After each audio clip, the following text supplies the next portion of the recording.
there who are listening too. So you've got a bit of a diverse professional background, Darren, and you've been you were certainly working in the early childhood field for a long time, and your expertise and your knowledge of the challenges that arise when working with young children and parents has informed your work with programs such as Relationships Australia's Fun for Kids, which is fathers utilising networks for kids, and the residential program at the O'Connell Family Centre in Melbourne. So Darren's got a real passion for education and for informing and empowering new dads, and which has led him to the working at places such as the Mercy for Women in Heidelberg, Melbourne, where he designed and facilitated a 2-year pilot program of antenatal classes for new fathers. He also facilitates ongoing father sessions at St Vincent's and Mercy Private. And in Darren's latest project, which can be seen on YouTube, here's a web series that explores the fatherhood journey in a unique way. Darren, you're doing lots of great stuff. What have you started in the area of father advocacy? Well, it really, I've got 2 older children from a previous marriage, and when my first child was born, which is about 20 years ago, I was trying to find information and what I needed as a dad. I mean, I was a kind of an older dad, if you like. I was in my 30s, but there didn't seem to be a lot of information around what I needed to do, where I could reach out to, even questions like, you know, circumcision or not, what to do. It was really kind of, it wasn't very cluttered. In fact, it was quite empty, you know, as far as I could see. And so then after going through the divorce, there was another aspect of the fathering that challenged me, if you like, with regards to my role as a father within that family unit, but not able to have the contact with the children because I wasn't the main caregiver because I was at work. So that kind of, that conflict in my head about, you know, how does that then go being a father and all those kind of things, it kind of set me on a journey to find out information, mainly for myself, about how I could then improve and what I can do with my children at the time, but also what was out there for dads, and it was really difficult. So that kind of started my journey in getting a perspective of what, you know, dads at varying levels, what they're facing pretty much. So yeah, that's kind of what started it all. So that's a while between kids, and you've certainly been a dad for a long time. What are the key changes that you've seen for dads over the time between your first child and to the younger ones that you have now? Yeah, well, there seems to be a more positive push to have fathers involved, of course, in the birthing process, because that's good for all sorts of reasons. Good for the father themselves, great for the partner, but definitely, you know, the benefit is in that new baby. And the thing is with that is that in my view, when fathers are involved from the get-go, there's a better chance of that kind of bond, interaction, all of the good things that babies need really, really helps. So there's a kind of a generational thing too, because sometimes our generation of fathers want to do more than perhaps our fathers wanted to do or were allowed to do. So I think that's actually helped fathers become a bit more empowered, and their partners sort of wanting their husbands or partners to be there at the birth particularly. Yes, definitely. That's been a big change over not that long a period of time, really, in the scheme of things. Yeah, yeah. So, look, there's some people out there who would intuitively know that what you're saying sounds right, but what does the research say around having more engaged dads in the family unit? Well, thankfully, there's a lot of research coming out all the time, and I think what that's doing is it's actually informing the I guess the health industry, and that includes hospitals, outreach services, councils, and other organisations, to kind of understand the role that the fathers play within that family unit. And there's a lot of things where they talk about the blueprint of parenting, and you know, the stresses that the parents have in that first year is the hardest, because it's quite a lifestyle adjustment. You know, normally couples have gone from just being themselves. You know, life is, you know, back then, before the pandemic, was quite easy to go out and do whatever you want. And then when the baby comes along, things kind of either slow down, or the couples feel that they can't kind of do all of the things that they can do straight away, and there's a frustration there. So with regards to the research, not only having dads involved at the birth and even pre-birth, and having them playing a big role, that not only does it help them, it helps the partners, because they feel a bit more secure and a bit more relaxed when the birth is on, because they've got that support person that's kind of a bit more knowledgeable and empowered. But the biggest thing is that it actually helps the baby. It nourishes them. We know that from brain development, that, you know, getting right in at the beginning really helps that brain development of babies. And so sometimes for our generation of fathers, our fathers probably didn't do a lot with us until we could walk and talk.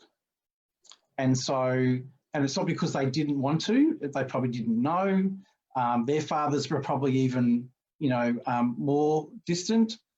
And so what we're seeing now is that, you know, this generation of fathers want to be involved. They're a bit more, you know, internet savvy. They're a bit more able to kind of communicate and kind of ask for things. And I say to dads that, you know, empowering yourself is important. And I think that's really, you know, a really, really good start for any father. And I think that hopefully the more research that comes out, the more informed we will. Because remember, you know, parents don't sometimes understand that they're both starting at ground zero. And, you know, their partners, guys, you know, their partners are being a mother for the first time. So they don't really have much to go by other than what their mother's done for them. And likewise, dads, they're starting at the same. Sometimes some guys think that their partners know more because they're giving birth. But sometimes it's the same. So the moment they realise that they're at the same level and they're moving forward together that way, that's a very powerful kind of step for couples to move through, helping their baby in particular when they get home. So you're saying that dads and partners should be involved quite significantly right from the minute you know you're having a baby. Both need to be working together right from that point, not just from when the baby's born. No, and communication is really the key. And it's not about being judgy about how you communicate. It's actually about just the communication, you know, and thinking about, particularly when we're talking about the birth, is have that conversation with your partner about, you know, what ifs, you know, if you can get a chance to go to the obstetrician visits as well, that's really important. Some guys, you know, because they have to work, they can't have the time to do that. But definitely when you're getting closer to that birth date, by being there, you can have the ability to play devil's advocate with our obstetrician and say, okay, if plan A doesn't work, what's your view on plan B, and where do you sit with that? So then the three of you are having that kind of discussion about the various variables that can happen in birth. So it's not just a big step when you get into that birthing room and there's shocks everywhere. So you know what the obstetrician's line of with regards to medical intervention, say for example, you understand what your partner's feeling is with regards to medical intervention, because in some cases, most guys, when they're in that birthing moment, are actually kind of calling the shots, in the sense because their partner's concentrating on getting the baby out. And you know, sometimes we have to ask those hard questions. Hang on, what's going on here? Can you explain that to me again? And I say to guys, empower yourself. If you don't understand it, ask these professionals. They are fully aware of your role in this process, and don't feel intimidated by it. Even if they have to just stop for a minute and go, this is what we need to do, that will then make you feel better. And then by doing that, you'll feed that into your partner, and then she'll feel a bit relaxed. Obviously, there's lots and lots of different case scenarios in that birthing thing, but the bottom line is sometimes the medical staff just have to jump in without kind of doing the explanation, and then perhaps doing the explanation, you know, post. But in general terms, if you empower yourself and you're asking questions and you know, keeping a tabs on what's going on, it just makes you feel better about that process. Because sometimes, you know, fathers feel like they're, you know, I use this analogy with daddies that, you know, mum's like, it's like a rock band, if you like. So, you know, mum's the guitarist, the baby's the lead singer, and the father's the roadie kind of thing, right? And so in order to get through that, you know, by that empowerment and having those discussions at home and saying, what happens if this, or where do you sit with that? But don't say, you know, what do you want to happen in the birth, because your partner will immediately say, well, I don't know, because it's not what, you know, I've done it before.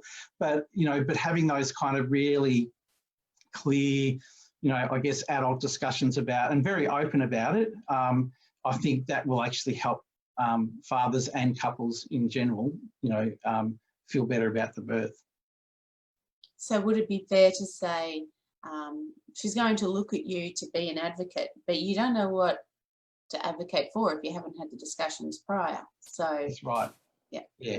And I'm not saying you have to write them all down and stay on script and all that kind of stuff. It's really because in still obstetrician, there's some that still talk about birthing plans, but we all know that plans don't go to work, you know, especially if you have a holiday planned, your holiday doesn't go exactly to plan anyway. And that's the same kind of thing. So you have to kind of understand that this may not necessarily happen, but in an ideal situation, this is what we want to achieve.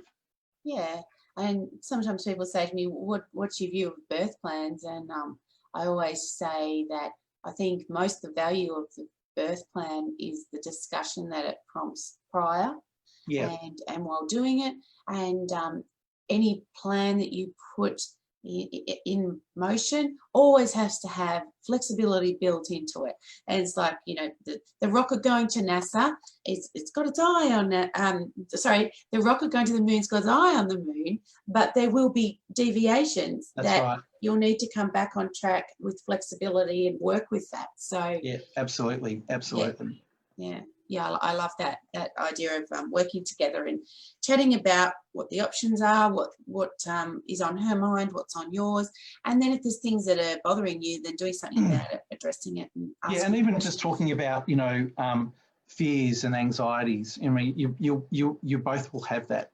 So it's okay to be honest and upfront about all of those kind of things, because then once you know where each other's anxiety and stress levels are, well, then that can be counteracted by your partner or you to your partner to help you through those things and talk it out and kind of go, well, this is how we are. And then the moment that happens, again, that's the start of that blueprint that you need as a parent. So it's very important. Yeah. What are the things that first-time fathers say to you about the impending birth of their child? Well, it's very, very long, and it's, you know, I mean, even myself, you know, there's words like anxious, you know, worried, not knowing that they'll cope, you know, if things don't go to plan, or how to support their partner during this time.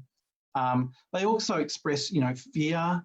Can I do this? And I always say, yes, you can. Right? You're not going to hurt your partner intentionally or your baby, so don't worry about that. Because the state of birthing in hospitals at the moment is quite daunting for most dads anyway, because particularly in this particular pandemic, you know, some of them unable to even be in the hospital. Sometimes, and, you know, and they're sort of talking about how's that going to affect me when the baby arrives, that kind of thing. And really, to be honest, it's hard for some dads to feel a part of the whole process because they don't have that physicality of having a baby growing inside them. And I kind of use the analogy for fathers, it's like having a Christmas present under the tree. Okay, so you've got the present there under the tree and it's marked with your name on it. And sometimes when no one's looking, you might pick it up, shake it around and see if you can figure out what's inside it. And you don't really know what it is until you open it up. And really for fathers, that's what birth is. You actually see the baby growing in your partner's belly. And so you're seeing it, you know, for that 9 months. You might put your hand on the belly sometimes and feel a foot and you kind of know that there's something in there.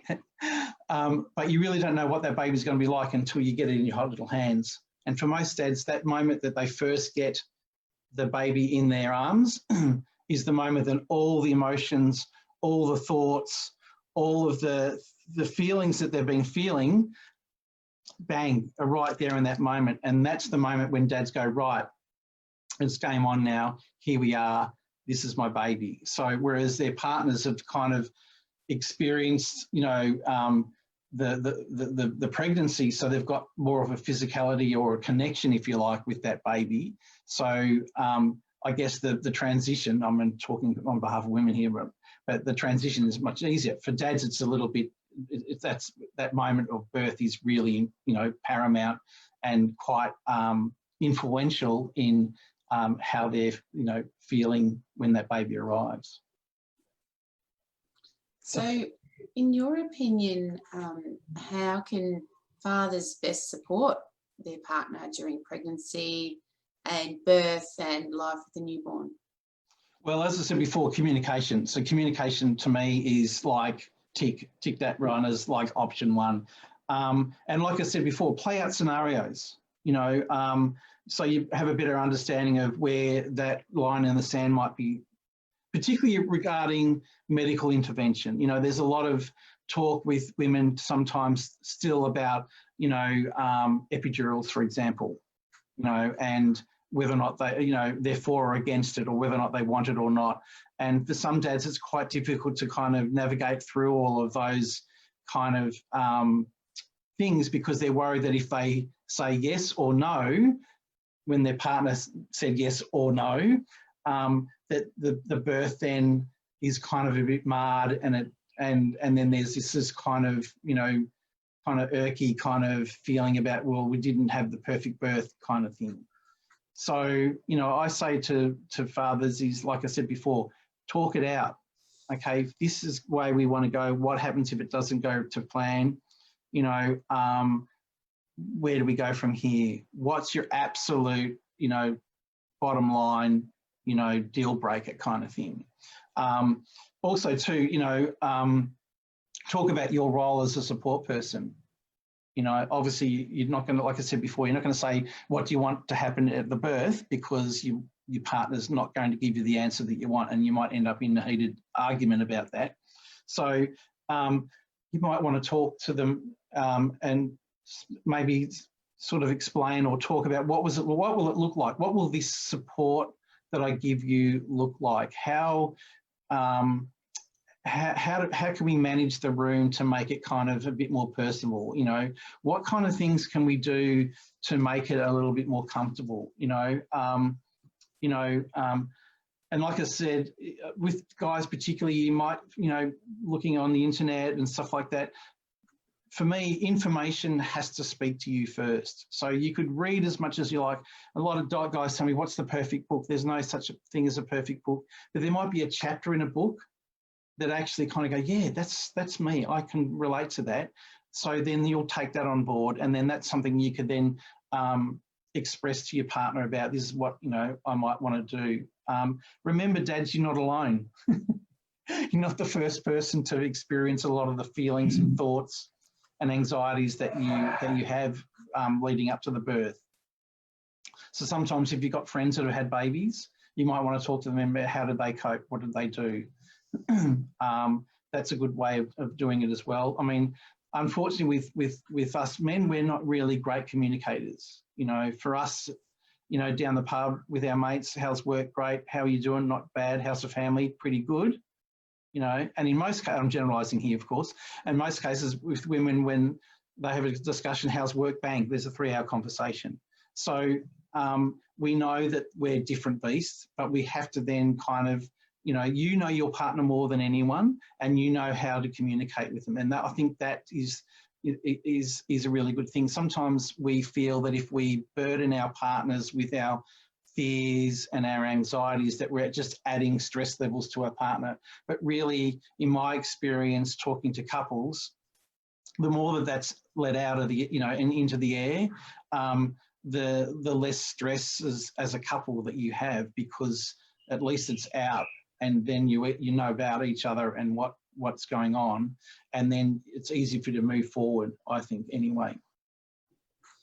Yeah, there's no doubt that that what you're doing is opening the atmosphere, if you like, for dads to have the conversations that sometimes they don't know where to start with. No. And I think that's so important for people to know that the discussions do need to be had. And if you don't know how to open it up yourself, there's resources out there for you. Absolutely. Mm. Yeah. And that's the thing, is that reaching out isn't a sign of weakness. Reaching out is actually a strength, because the moment you start to do that, you're empowering yourself with the I guess the authority, if you like, of saying it's okay, and the moment you say that it's okay, most men feel like there's a big weight taken off their shoulders, that they're able to express that. And sometimes, particularly some guys have partners where their partners come from a workplace where they're in say in a management position, they've got subordinates, a very controlled environment, and sometimes birthing and then beyond is uncontrolled. And this is where sometimes, partners, mothers can kind of not necessarily do okay. And this is where we have a great chance of stepping in and trying to help our partners through that as well, and sort of say, you know what, yeah, there's no such thing as a perfect parent, okay? And so, you're not going to intentionally hurt your baby, and anything that you do is a good thing. So that's, for me, is that's your base level. And basically all you're talking about is getting some good education, and where you get that education is going to be up to what feels right for you. But I always remember I did 10 years of face-to-face education in my classes down there at St. Bees as well, and I always found at the end of every class it was the dads who come up who were the most excited to be empowered with the knowledge that was going to help them be supportive to their partner.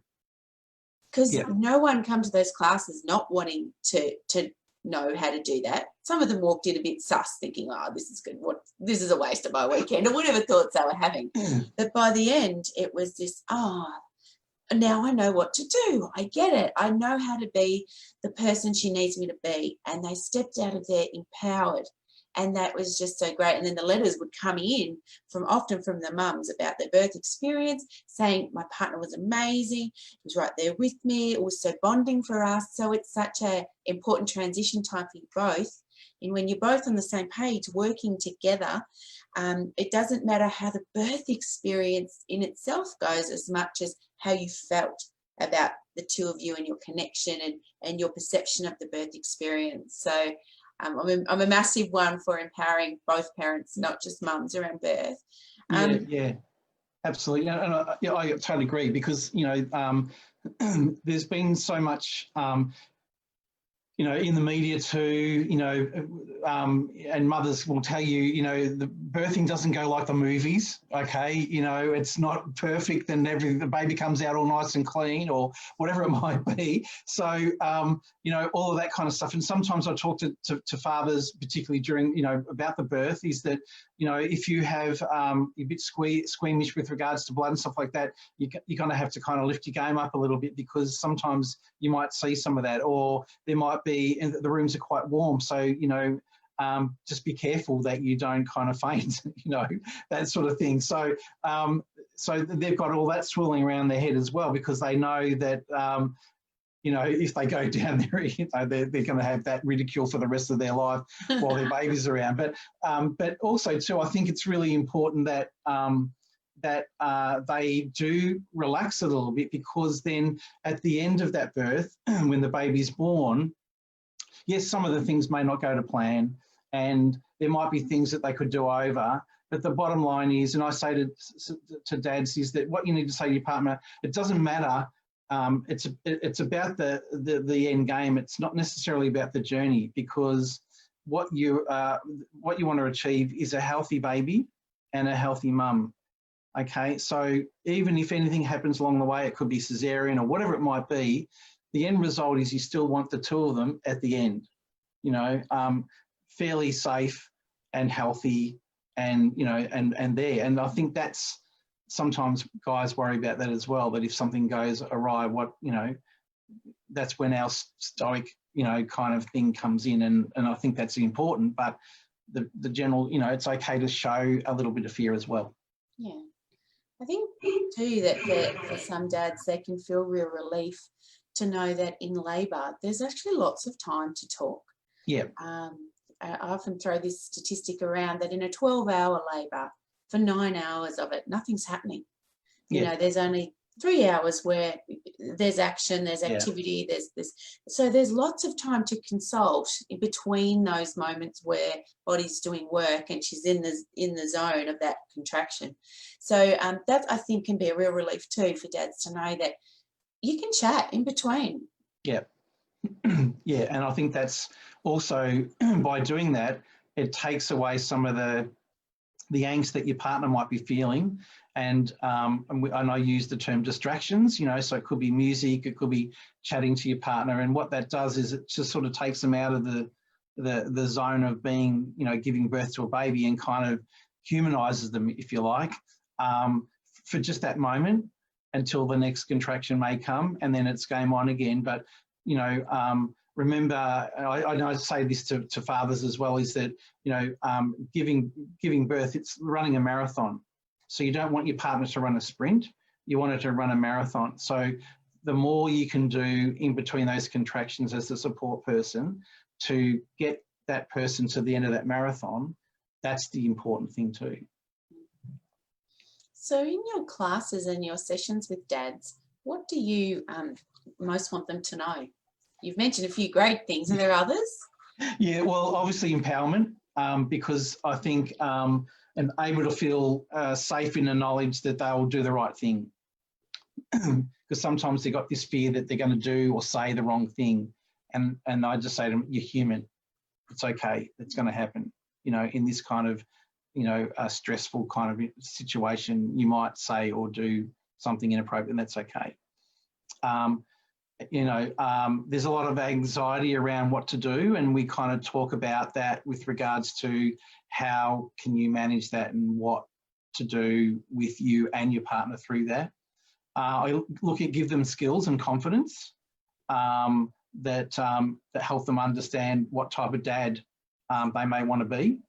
And I think that's important. We do a lot of things about, you know, what our dads did and how we're going to change and what we can improve on or what have you. So, you know, and what does being a dad mean to each individual guy, and how sometimes they have different kind of opinions. We talk about ideal versus reality, and we sort of talk about that for themselves as well as their partners, because the ideal can be completely right up here, but the reality is right down here somewhere. So I think that's important to talk about.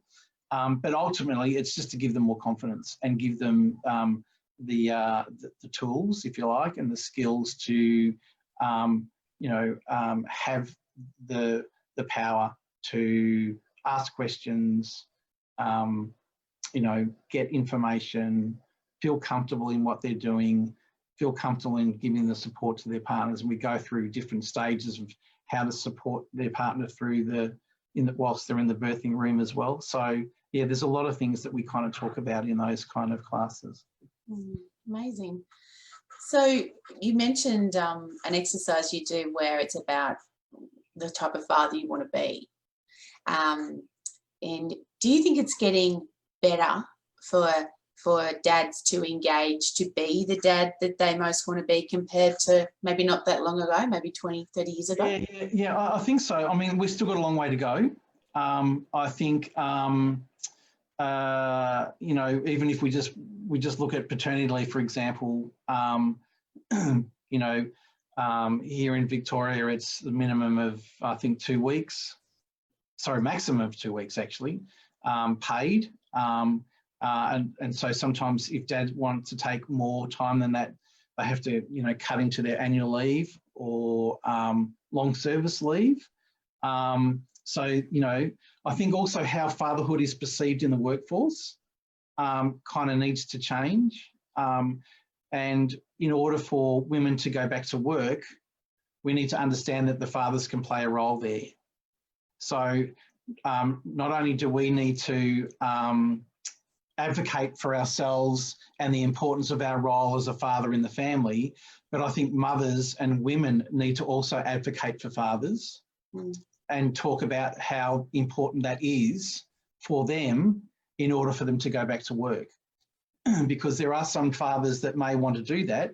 And I think there's a lot of fathers right now in this pandemic that are kind of getting a taste of what being home with their children or their child is. So they're starting to get a handle on, wow, this is kind of cool. I'm loving having all this time with my child or my children, when I would only normally see them really early in the morning and sort of at the end of the day. So, but I really do believe that, women can play a big part in this by saying, listen, I want to go back to work, but we need the men, and we need to get that stigma away from the breadwinner kind of mentality. And obviously there's still inequity, if you like, in pay scales and all that kind of stuff. The moment that starts to shift, and if we look at some of the countries overseas that are doing really fantastic work in this job role, with regards to the parenting, we will then have more successful outcomes, not only for couples, but families and children. What are the countries that are doing it differently to us? Well, we've got all those kind of, Denmark, Sweden, those kind of areas. They really do a lot of great things. In fact, just in early childhood, education, they do some fantastic work. And I know there's areas that we here in Australia that we are doing really quite well in supporting parents, but I think there's still a long way to go. And I think we need to have a very kind of frank and open discussion about if we want children to be, the leaders and the thinkers, we need to kind of give them a better start at the beginning, and that really then in turn it's the parents that need to have that help at the beginning as well. So, wouldn't it be fantastic in an ideal world if I waved my magic wand and, fathers had the choice of taking 6 months leave paid? Some women don't even get that. But what about if we, instead of talking about, men and women or mother and father, we just talk about parents, and we gave parents, 6 months paid leave, minimum, if you like. I know there are some businesses that kind of doing something like that. I know there's some banking organisations that have, 3 months paid leave, and I think that's fantastic. But there's still more we can do. And the only way we can do that is as parents is to kind of advocate for the parents that are coming through. And the more we change, and it would be great, in say, 10, 20, 30 years from now, you know, as our children are becoming, you know, parents themselves, what will that look like? What will the parenting look like? What will the birthing look like? What will that kind of workforce look like? And I think that's an exciting kind of thing to look forward to.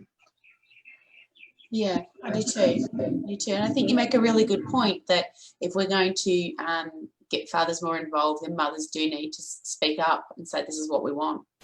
Yeah, so, and that's going back to their workplace and saying, listen, I'm happy to come back to work, or the fathers need to go to their workplace and say, listen, me and my partner needs to go to work. How can we manage this? Is there a way, given the fact that with this pandemic, a lot of people are working remotely, so there's some companies now are kind of might be forced into a corner where, you know, these fathers are saying, listen, I need to do a remote day at least once a week.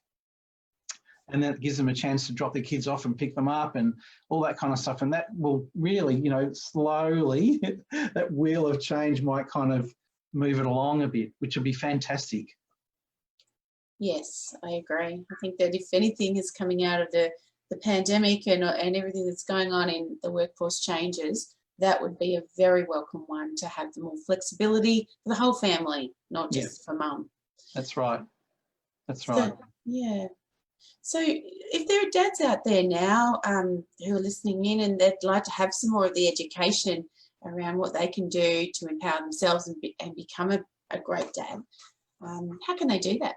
Well, there's few. I'm soon to release a online module for new dads pre-birth, which for me is quite exciting, and it's totally online, and it will give fathers a bit more insight into how to prepare themselves.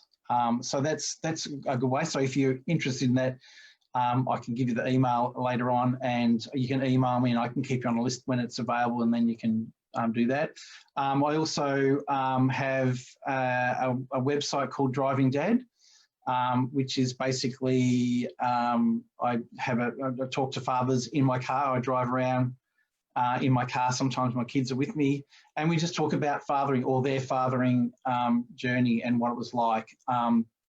So that's a good one to look at, because it can sort of give you some insight into some of the things that you might be feeling that you're watching this guy, he's going through the same kind of thing. So we've got varying guys. We've got, you know, fathers that have adopted children. We've got a father that's has a wife from a different cultural background.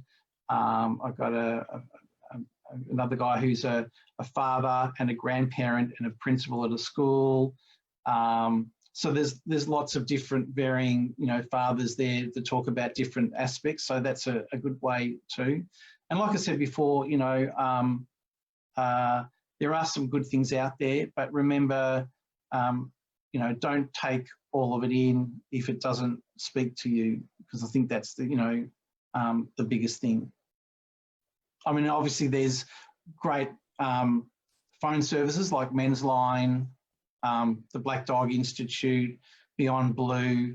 There's some great resources too. There are some online organisations that can help, but sometimes a lot of guys, in my experience, are looking for more tangible things that they can kind of either watch or read or interact with.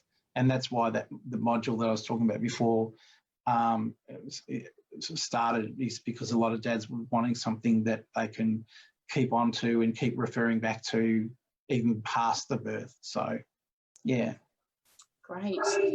Well, please know, for any of you who are listening out there, that we will be listing Darren's website on our handy contacts page, if you're happy with that, Darren. Yes, absolutely.